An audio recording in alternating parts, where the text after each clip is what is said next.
తెలుసుకోండి.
చాలా హీనంగా ఉంది. మామూలు కార్మికుల కన్నా కూడా ఈ కలం కార్మికులు మిగతా వాళ్ళకి పిఎఫ్ ఈఎస్ఐ లేకపోతే ఇంకొక సదుపాయం చాలాసార్లు చర్చించాం.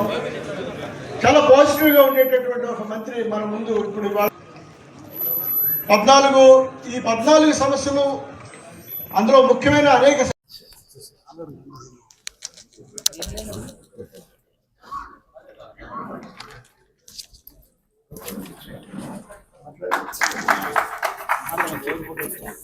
సమస్యలు పరిష్కారం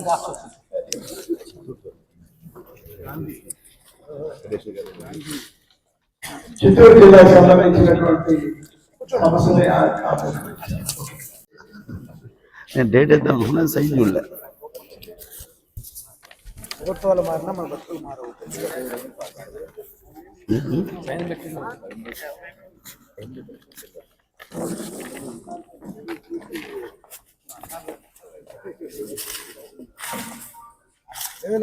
మనం వేస్తున్నాం నాకు ముందుగానే ఉన్నాడు. ఇవన్నీ మీరు చేస్తారు చిన్నబాబు, ఇవన్నీ మళ్ళీ చేస్తారు చిన్నబాబు. చూడండి సినిమా గారు చూడండి, అని ఆ మనిషి ఇప్పటి నుంచి మీరు చొరవ చేయడం మూలంగానే అయింది తప్ప లేకుంటే ఎందుకనో సమాచార శాఖ పనితీరు సరిగా ఉందని నేను భావించడం లేక దానికి కారణం మేము ఎందుకని మా డిమాండ్లు ఒకటి కూడా పెట్టాం.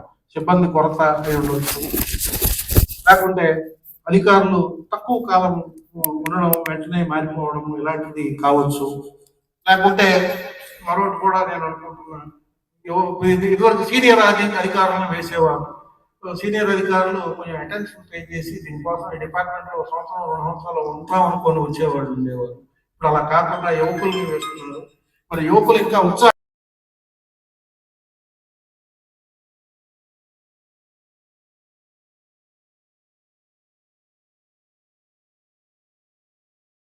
ఆలోచించాలని. మాది ప్రభుత్వం మీద సమరం కాదు. మా అభ్యర్థుల్ని మీ దృష్టికి తీసుకెళ్లడం ద్వారా పట్టణంలో మందికి ఇల్లు కేటాయింలో 7,000 మంది పైగా సభ్యులు ఉన్నారు మేడం. మేము ఈ 7,000 మంది సభ్యుల పక్షాన మీరు కాంట్రిబ్యూటరీ కంట్రీ కింద మేము అంతా ఎక్కువ మొత్తం కట్టలేము, కానీ 1,000-1,500 ఎవ్రీ ఇయర్ ప్రతి సభ్యుడు కట్టాలి అంటే మా సభ్యులది మేము బాధ్యత వహించేది చెల్లించే ఏర్పాటు చేయాలి.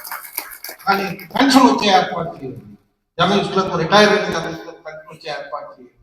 ఇది చేస్తే చాలా పెద్ద పని చేసిన వాళ్ళు అవుతారు. చాలా అనేక మంది పెన్షన్ ఇస్తా ఉన్నారు, వృద్ధులకు, వితంతులకు, వికలాంగులకు అనేక మందికి ఇస్తా ఉన్నాం. మాది పెద్ద నంబర్ కాదు. వీళ్ళందరితో పోలిస్తే ఎలా చూసినా కూడా జిల్లాకు 100 కూడా ఉన్నాం, జిల్లాకు 100 కూడా ఉన్నాం. కాబట్టి దీన్ని కూడా మీరు కొంచెం ఆలోచన చేసి, ఇందులో మేము అధికార పక్షంతో లేకపోతే ప్రతిపక్షంతో లేకుంటే ఏ పక్షము లేకుండా ఉండే వాళ్ళు అందరూ ఉన్నారు. మాకుండే అలాగే మాకు రాజకీయ అభిప్రాయాలు లేవు మేమన్నా, మాకుండే రాజకీయ అభిప్రాయాలు మేము ఓటేసేటప్పుడు చూపిస్తాం తప్ప మా వార్తలు రాసేటప్పుడు అవసరం లేదు. దాన్ని కొంచెం స్పష్టంగా ప్రభుత్వాలు గుర్తించాలా. అలాగే ప్రభుత్వాలతో పాటు అన్ని రాజకీయ పక్షాలు కూడా మా విజ్ఞప్తి మా మీద ఇప్పుడు దాడులు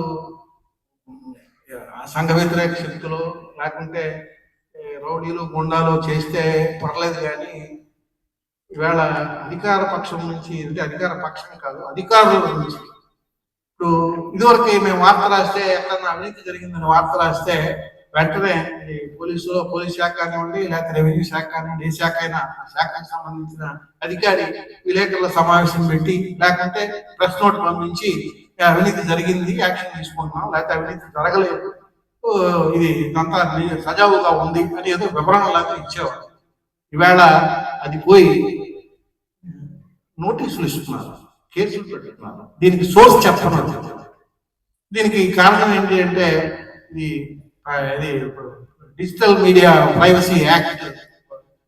ప్రభుత్వానికి ప్రైవసీ ఎక్కడి నుంచి వస్తుందో నాకైతే తెలియదు. ప్రభుత్వానికి ప్రభుత్వ అధికారులకు ఎలా ఉంటుంది ప్రైవసీ? ప్రైవసీ ఉండదు. శ్రీశ్రీయే చెప్పాడు, పబ్లిక్ లోకి వచ్చే ఏమైనా క్వశ్చన్ చేయొచ్చు. ఏమైనా అంటే మరి మేము అలాంటి క్వశ్చన్ చేయలేం, కానీ బట్ ప్రైవసీ ఉండే అంశం కాదు. దాన్ని కొంచెము ఆ యాక్ట్ మీద మేము నిజంగా ఒక సెమినార్ లాంటిది పెట్టదలుచుకున్నాము దాని మీద. ఎందుకంటే దీని మీద మాకు మా ఆల్ ఇండియా సంఘం ఢిల్లీలో కూడా క్వశ్చన్ చేసింది. ఎందుకంటే ఆల్ ఇండియా యాక్ట్, ఈ ఆల్ ఇండియా యాక్ట్ మీద ఎయిటర్స్ గిల్డ్ క్వశ్చన్ చేసింది, మా సంఘం క్వశ్చన్ చేసింది. ఎయిటర్స్ గిల్డ్ అయితే ఒక 35 ప్రశ్నలు అడిగింది. వార్తా ప్రసారానికి, ప్రచురణకు ఈ ఇబ్బంది వస్తుంది, ఈ ఇబ్బందిని మేము అధిగమించడానికి మేము ఏం చేయొచ్చో మార్గదర్శకాలన్నా ఇవ్వండి, లేకుంటే వీటిలో ఈ క్లాజులు తప్పించండి అని అడిగింది. చేయకుండా యాజ్ ఇట్ ఈజ్ గా నోటిఫై చేశారు. దాని మూలంగా వస్తున్నటువంటి కేసులు కూడా అనేకం ఉన్నాయి. మా అభిప్రాయం ఆల్రెడీ ఇప్పటికే మనకు ఒక నిధి ఉన్నది. ఇది రాష్ట్ర ప్రభుత్వ సమాచార శాఖ నియంత్రణలో వర్కింగ్ జర్నలిస్ట్ వెల్ఫేర్ ఫండ్ అని ఉన్నది. రాష్ట్రం విడిపోయిన తర్వాత మన వాటా కింద కొంత మొత్తం వచ్చింది. దానికి వడ్డీ అడుగుతా ఉన్నది తప్ప అది పెద్ద మొత్తంగా లేదు. 1 కోటి 2 కోట్ల లోపే, 2 కోట్లు కూడా ఉండదు అనుకుంటాను. చాలా తక్కువ మొత్తం ఉన్నది. దీనిలో ఇదివరకు ఒక పద్ధతి, ఒక సంప్రదాయం ఉండేది. దీనిలో కుటుంబానికి జర్నలిస్ట్ చనిపోతే ఆ చనిపోయిన జర్నలిస్ట్ కుటుంబానికి తాత్కాలిక పరిహారం, పెన్షన్ కాదు ఇది, తాత్కాలిక పరిహారం కింద నెలకు 1000 రూపాయల చొప్పున 3 ఏళ్ల పాటు ఇచ్చే సదుపాయం ఉంది. కానీ ఇటీవల కాలంలో అది అమలు జరగడం మా అధ్యక్షుల వారు ప్రస్తావన చేశారు. ఇది చాలా ఏళ్లుగా దొరుకుతా ఉన్నది. ఒకందుకు మేము సంతోషం ఏమిటంటే చాలా దగ్గర శాసనసభ్యులు చొరవ చూపించిన దగ్గర అమలవుతా ఉన్నది. అంటే ఇళ్ల స్థలాలు ఇస్తూ ఉన్నారు చాలా దగ్గరలో. 1-2 దగ్గర నాకు మా నోటీస్కి వచ్చినవి బాలకృష్ణ గారు ఆయన ₹1 కోటి 2 కోట్లు ఆయన సొంత డబ్బులు వెచ్చించి మరి హిందూపురం నియోజకవర్గంలో ఒక 60 మంది కోసం స్థలం కొని ఇచ్చారు అని ఆ నోటీస్కి వచ్చింది. అంటే అలాగని అందరూ ఎమ్మెల్యేలు అలా కొనిస్తారని నేను అనుకోలేను, సాధ్యం కూడా కాదు. కానీ ప్రభుత్వం ద్వారా అవి కొన్ని దగ్గరలో ఇచ్చే ఏర్పాటు, ఇది ఇళ్ల స్థలాల సమస్య మేము ఉన్న పద్ధతి ఒకటి ఇప్పుడు ఏమున్నదో చెప్తాము మీ దృష్టికి. ఇది జరుగుతున్నది ప్రాసెస్ ఇది. అలాగే ఐ థింక్ పోలవరం అనుకుంటాను, పోలవరం రాష్ట్రం విడిపోయిన తర్వాత మొదట వచ్చినటువంటి ప్రభుత్వం ఇళ్ల స్థలాలు కాకుండా టిట్కో ఇళ్ళు కేటాయిస్తామని చెప్పేసి దరఖాస్తులు తీసుకున్నారు. అందులో ఒక 1900 మందికి ఇళ్ల స్థలం కేటాయించాము, ఏంటంటే ఇంటి గృహవసతికి ఇల్లు శాంక్షన్ అయింది అని చెప్పారు. దానికి వాళ్ళు ఏదో ఇనిషియల్ గా కొంత అమౌంట్ కట్టాలి అని కూడా లెటర్ పంపించారు. కానీ అది ప్రభుత్వం తర్వాత వాళ్ళు ఎన్నికల్లో ఓడిపోవడం మూలంగా అది ఆగిపోయింది. అదే సమయంలో దానికోసం సమాచార శాఖకు ఒక ₹100 కోట్ల నిధి కూడా అప్పుడు వాళ్ళు కేటాయించారు. మొత్తం ఉన్న జర్నలిస్టులకి 3 సెంట్లు ఇస్తాము అని చెప్పేసి ఒక ఉత్తర్వు తీసుకొచ్చారు. దానికి కూడా ఆన్లైన్లో దరఖాస్తులు తీసుకున్నారు. ఇవి వస్తాయి అని అనుకున్నాం, కానీ అది కూడా కాక మునిపే మరి ఆ ఎన్నికల్లో ఆ ప్రభుత్వం ఓడిపోయి మళ్ళీ ఇప్పుడు కూటమి ప్రభుత్వం వచ్చింది. ఈ ప్రభుత్వం వచ్చి 2 సంవత్సరాలు అయింది. ఈ కూటమి ప్రభుత్వం ఎన్నికలకు ముందు కూటమి ఎన్నికల సందర్భంగా వాగ్దానం చేశారు, జర్నలిస్టుల ఇళ్ల విషయం, ఇళ్ల సమస్య పరిష్కారం చేస్తామని వాగ్దానం చేశారు. కాబట్టి మేము కూడా ఎక్కడ ఎలాంటి ఆందోళన కార్యక్రమాలు ఇలాంటివి చేయలే. కేవలం మేము ఇప్పటికి 2 ఏళ్ల కాలంలో గ్రామీణ స్థాయి నుంచి మండలం వరకు, లేదా మండల స్థాయి నుంచి జిల్లా కేంద్రం వరకు, రాష్ట్ర కేంద్రం వరకు వివిధ సందర్భాలలో వినతి పత్రాలు ఇవ్వడం ద్వారా అయ్యా మా సమస్య ఇది అని, ఇది పరిష్కారం చేయమని మీ దృష్టికి తీసుకొచ్చాం. మీ దృష్టికి అంటే నేషనల్ అలయన్స్ ఆఫ్ జర్నలిస్ట్ పిలిపించింది. ఒకే నినాదం, సేవ్ జర్నలిజం, ప్రొటెక్ట్ జర్నలిస్ట్.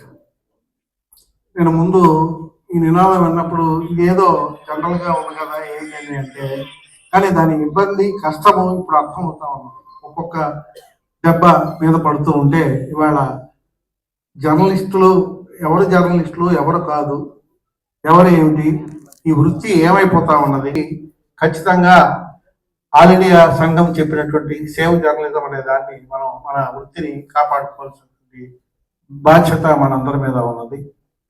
అలాగే ప్రొటెక్ట్ జర్నలిస్ట్, మరి ఈ వృత్తిని కొనసాగిస్తున్న జర్నలిస్ట్ను కూడా రక్షించుకోవాల్సినటువంటి పరిస్థితి ఇవాళ వచ్చింది. ఇది కేవలం ఈనాటి ఈ సభకు వచ్చినటువంటి మన వలన, లేకపోతే మనం ఇచ్చిన నినాదాలతో స్పందించే జనం వలన మాత్రమే సాధ్యం కాదు. దానికి పాలక పక్షాల, రాజకీయ పార్టీల సంఘ అంటే అందరి సహకారము, తోడ్పాటు ఉంటేనే ఇది సాధ్యం తప్ప మరొకటి కాదు. ఇవాళ ఈ వృత్తి ఎంత విచిత్రంగా మారిపోయిందో నేను ప్రత్యేకంగా చెప్పాల్సిన అవసరం లే. మనం ఇక్కడ ఇది బహిరంగ సభ అయినా, లేదు మన ఆత్మీయ సమ్మేళనం అయినా, మరొకటైనా మంత్రి గారు వచ్చారు కాబట్టి వారి ముందు మనం కొన్ని నిజాలుగానే మాట్లాడుకోవాల్సినటువంటి పరిస్థితి ఇవాళ ఉన్నది. జిల్లాల్లో బ్లాక్ మెయిలర్లు అంటున్నారు. ఎక్కడ దాకా ఎందుకు రావడానికి చాలా జిల్లాల్లో వచ్చిన వాళ్ళు పడ్డ ఇబ్బందులు ఏమిటో మా వాళ్ళందరికీ బాగా తెలుసు. అంటే ఈ వృత్తిలో కొనసాగడం ఇవాళ దీనికి కారణము సోషల్ మీడియా ఆవిర్భావము, మరొకటి నేను చెప్పలేను. కారణం ఏంటంటే సోషల్ మీడియా వల్ల జరుగుతున్న మేలు ఉన్నది, కీడు ఉన్నది. కానీ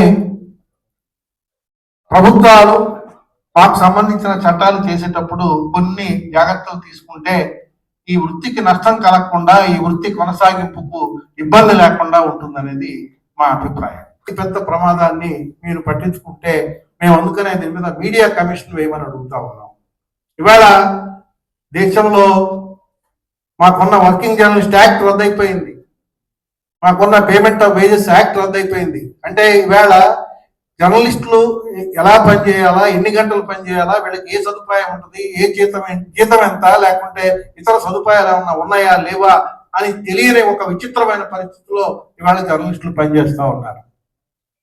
నేను ఇంతకుముందు మా సమావేశంలో చెప్పేవాడిని, బట్టల కొట్టులో గుమస్తాకు రక్షణ ఉంటుంది, మనకు ఉండదు అని. ఇవాళ ఇలా మా సమావేశాలు చెప్పింది ఎవరన్నా విన్నారో, కేంద్రానికి చెప్పారో కానీ ఆ ఉన్న బట్టల కొట్టు వాళ్ళకు కూడా రక్షణ లేకుండా తీసేశారు. కోర్టులు తెచ్చారు.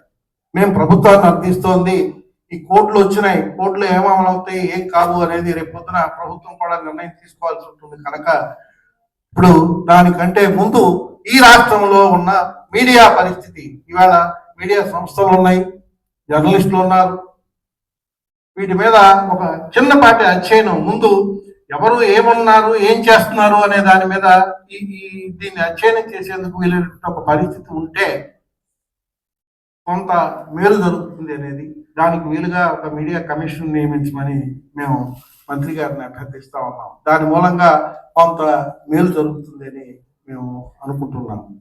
ప్రభుత్వం అనేక కార్పొరేట్ విద్యా సంస్థలకు లేకపోతే ఆసుపత్రులకు అనేక సంస్థలకు రాయితీల మీద ఉచితంగా లేకపోతే రకరకాల పద్ధతుల్లో భూములు ఇస్తా ఉన్నది, ఇతర సదుపాయాలు కల్పిస్తా ఉన్నది, సంతోషం. ఉండే జర్నలిస్టుల పిల్లలు చదువుకునేందుకు, ఉచితంగా చదువుకునేందుకు ఆ సంస్థల్లో సీట్లు ఇప్పించేందుకు మీ ద్వారా మేము అభ్యర్థిస్తా ఉన్నాం.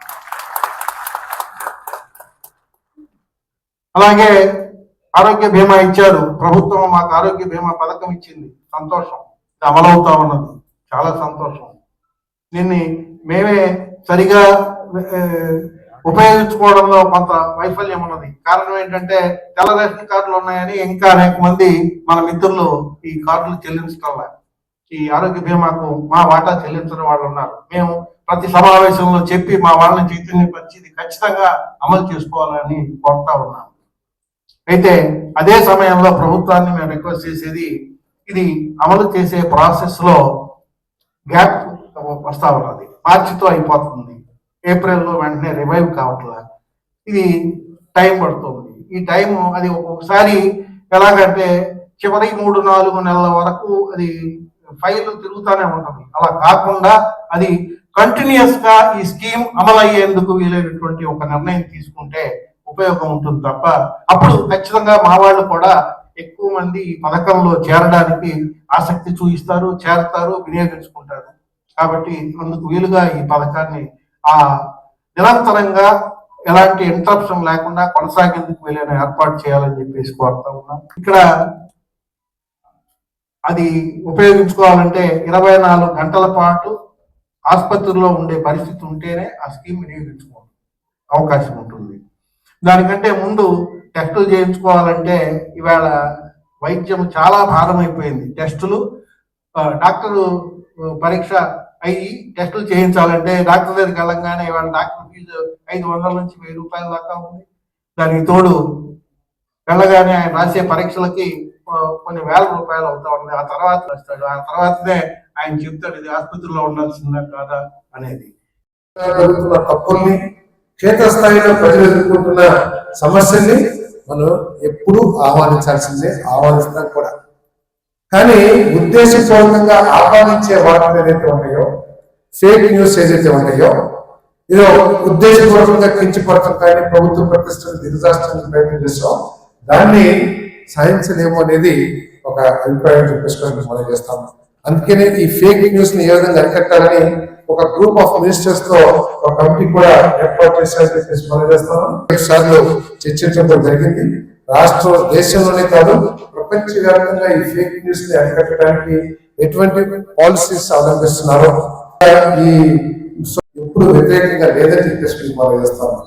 గతంలో జియోలు ఇచ్చిన, లేదా టిట్కోలో మీకు ఇల్లు శాంక్షన్ చేస్తానికి 100 కోట్ల రూపాయలని INPA డిపార్ట్మెంట్ కి ట్రాన్స్ఫర్ చేసిన, లేదు హ్యాపీనెస్ లో మీకు సబ్సిడైజ్ ప్రైసెస్ తో ఇల్లు కేటాయించాలని నిర్ణయం తీసుకున్నా, అదంతా కూడా జర్నలిస్ట్ సోదరులకి తోడుగా ఉండాలనే ఆలోచనతో నేను చేస్తాను.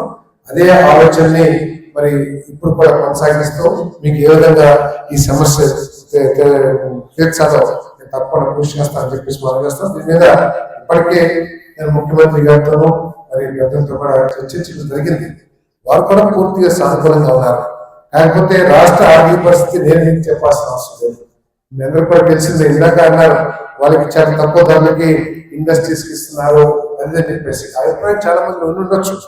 కానీ అది ఒక పాలసీ ప్రకారం ఈ రాష్ట్ర ఆదాయాన్ని ఏ విధంగా పెంచాలనే ఆలోచనలో భాగంగా, అంతేకాకుండా ఏదైతే ప్రైమ్ మా ముఖ్యమంత్రి గారి ఆలోచనలో 20 లక్షల ఉద్యోగాలు కల్పించాలనే లక్ష్యంతో ఏ విధంగా పనిచేస్తున్నారో అదేవిధంగా రాష్ట్రాన్ని ఇండస్ట్రీస్ లో కానీ లేదా సాఫ్ట్వేర్ లో కానీ నెంబర్ 1 గా చేయాలని ఏదైతే లోకేష్ గారు, పవన్ కళ్యాణ్ గారు, చంద్రబాబు గారు ఆలోచిస్తున్నారో దాంట్లో భాగంగా పాలసీలో భాగంగా తక్కువ ధరకి ల్యాండ్స్ ఇవ్వటం కానీ, ధరకి ఇవ్వటం కానీ, లేకపోతే తీసుకువడం కానీ జరుగుతుందని చెప్పేసి నేను మీ అందరికీ శ్రేణిగా మనం చేస్తాను. అంతే దానికి కూడా ఇవ్వాలని చెప్పేసి ఈ ప్రభుత్వం ఆలోచన చేస్తుంది. కాబట్టి ఏదైతే ఇండస్ట్రీస్ కి, సాఫ్ట్వేర్ కి, గూగుల్ ఏదైతే రాష్ట్ర పారిశ్రామిక ముఖ చిత్రాన్ని మార్చగలిగిన సంస్థలు ఉన్నాయో వాటికి ఇవ్వటాన్ని కొంచెం నెగిటివ్ గా ఆలోచిస్తే అది కరెక్ట్ కాదేమో అనేది నా అభిప్రాయం. దానికంటే వాడికి ఇచ్చే భూముల కంటే కూడా ఎక్కువ భూముల్ని ఈ 2 సెంట్లు 3 సెంట్లు పేదవాళ్ళకి వాళ్ళని కూడా ఈ ప్రభుత్వం ఆలోచిస్తుందని చెప్పేసి మనం చేస్తాం. తప్పకుండా ఏ విధంగా చేయాలో మీ అందరితో చర్చించి దానికి కూడా పరిష్కారం తీసుకుంటామని చెప్పేసి మీ అందరికి మనం చేస్తూ ఆంజలి గారు ఏంటి సేవ్ జర్నలిజం, ప్రొటెక్ట్ జర్నలిజం అది ఇప్పుడు ఇమ్మీడియట్ గా అవసరం కూడా ఉందని చెప్పేసి మనం చేస్తాం. ఎందుకంటే పబ్లిక్ లైఫ్ లో ఉన్న మేము చాలా చూస్తూ ఉంటాం. మేము మొట్టమొదటిగా రాజకీయాల్లోకి వచ్చినప్పుడు విలేకరులకు ఎటువంటి గౌరవం లేదు. విలేకరులు ఏ విధంగా మా పట్ల వ్యవహరించేవాళ్ళు, లేదా విలేకరులు ఏ విధంగా వార్తల్ని రాసేవాళ్ళు, రాసే ముందు దాని మీద నిజాలు తెలుసుకుంటానికి ఏ విధంగా ప్రయత్నం చేసి రాసేది జర్నలిస్ట్ యొక్క ఇష్టం. దాంట్లో నేను చెప్పినట్టు అనేది మా భావన కాదు. కాబట్టి ముందు రాసే ముందు ఏ విధంగా తెలుసుకున్నది మేము కొత్తగా రాజకీయాలకు వచ్చినప్పుడు ఉన్న పరిస్థితికి, పద్ధతికి ఈ రోజు వార్తలు రాసిన విధానానికి లేకపోతే ఏది పడితే అది రాయటానికి దాంట్లో 25% అబద్ధాలు, ఫేక్ న్యూస్ ఉండొచ్చు. కానీ ఆ ఫేక్ న్యూస్ ఎక్కువగా వాస్తవాల కంటే కూడా, నిజాల కంటే కూడా ఎక్కువగా అవడం. అంతేకాకుండా వ్యక్తిగతంగా టార్గెట్ చేయటం, లేకపోతే మనకు ఉన్న రాజకీయ అఫిలియేషన్ కానివ్వండి, పార్టీల అఫిలియేషన్ కానివ్వండి, దాన్ని దృష్టిలో పెట్టుకుని ప్రభుత్వ ప్రెస్టేజ్ దిగదార్చడానికి ప్రయత్నించడం, ఇవన్నీ కూడా మనం చూస్తా ఉన్నాం. నేను మాట్లాడితే మీరు అందరూ ఒకటి, నేను ఒక్కనే ఒకటి. కాబట్టి ఇక్కడ మీ అందరూ నన్ను వ్యతిరేకంగా చూడొచ్చు లేదా ఆలోచించవచ్చు. కానీ ఈ వాస్తవాన్ని ఇవన్నీ కూడా మీరు ఆలోచించాలి. So save journalism, protect journalism లో భాగంగా మీరు వీటి మీద కూడా చర్చించాలని చెప్పేసి నేను మనం చేస్తాను. ఆ వెల్ఫేర్ ఫండ్ కూడా ఉంది. దాని మీద వడ్డీ పూర్తిగా సరిపోయిందని చెప్పేసి నేను భావించట్లేదు. అవసరమైతే జర్నలిస్ట్ వెల్ఫేర్ ఫండ్ దాన్ని ఏ విధంగా పెంచాలి, ఇంకా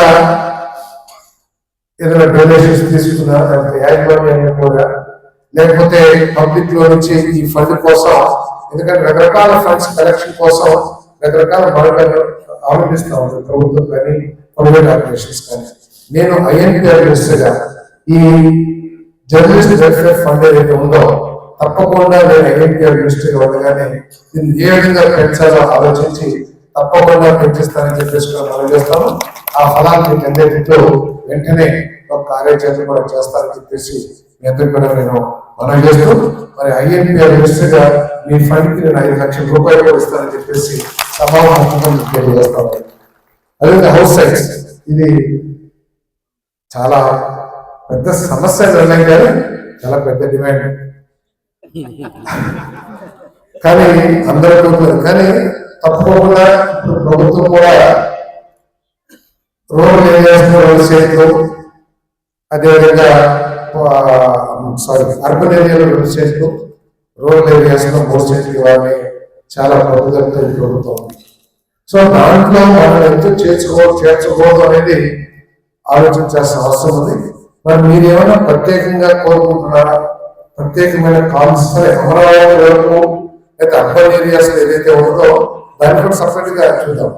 కానీ అర్బన్ ఏరియాస్ లో కూడా ప్రభుత్వం హౌసింగ్ స్కీమ్ చేస్తుంది కాబట్టి దాంట్లో మిమ్మల్ని ఇంక్లూడ్ చేస్తారన్న సమస్య ఏంటో మరి ఆలోచించాలి. తప్పకుండా మీలో ఒక 10 మందితో కూర్చుని మా హౌసింగ్ డిపార్ట్మెంట్ అధికారులతో కూడా మాట్లాడి ప్రభుత్వం ఏదైతే ఆలోచన చేస్తుందో అందరికీ హౌస్ సైట్స్ అండ్ హౌసెస్ అని ఏదైతే ఆలోచిస్తుందో దాంట్లో మిమ్మల్ని ఏ విధంగా చేయొచ్చు ఉండదు. కాబట్టి తప్పకుండా ముఖ్యమంత్రి గారితో నేను మాట్లాడైనా సరే లోకేష్ గారితో చర్చించి మా స్కీమ్స్ హౌసింగ్ స్కీమ్ ఏదైతే ఉందో 3 స్టేట్లు 2 స్టేట్లు దాంట్లో మిమ్మల్ని తప్పకుండా మీకు కూడా రద్దు చేయకూడే విధంగా నేను ప్రయత్నం చేస్తానని చెప్పేసి నేను సందర్భంగా తెలియజేస్తాను. ఇప్పటివరకు ఏదైతే జీవోలు ఇచ్చారో ఇంతకుముందు మరి ఇక్కడ మన దగ్గర విజయవాడ కృష్ణా జిల్లా అసోసియేషన్కి అదేవిధంగా మీకు ఏదైతే ఇచ్చారో ఆ జీవోలు ఇప్పటికీ నేను రెవెన్యూ డిపార్ట్మెంట్ రెవెన్యూ మినిస్టర్ గారికి పంపించడం కూడా జరిగింది. ఇంతకుముందు జీవోలు ఇచ్చాము, దీని మీద రెవెన్యూ డిపార్ట్మెంట్ అభిప్రాయం ఏంటో తెలియజేస్తుందిగా నేను ఇప్పటికే వారికి లెటర్ కూడా రాయడం జరిగింది. వారి అభిప్రాయం కూడా తెలుసుకుని తప్పకుండా ప్రభుత్వ ఆలోచన ఏదైతే ఉందో అందరికీ ఇల్లు స్థలాలు అనేది దాంట్లో ప్రత్యేకమైన దృష్టి జర్నలిస్టుల కోసం నేను పెట్టి, ఎందుకంటే ఐఎన్పీ మినిస్టర్ హౌస్ మినిస్టర్ 2 శాఖలు మన దగ్గర ఉన్నాయి కాబట్టి మీకు ప్రత్యేకంగా జర్నలిస్టుల హౌస్ సమస్యలు తెలుసుకోవడానికి తప్పకుండా నేను ప్రయత్నం చేస్తానని చెప్పేసి మనం చేస్తాను.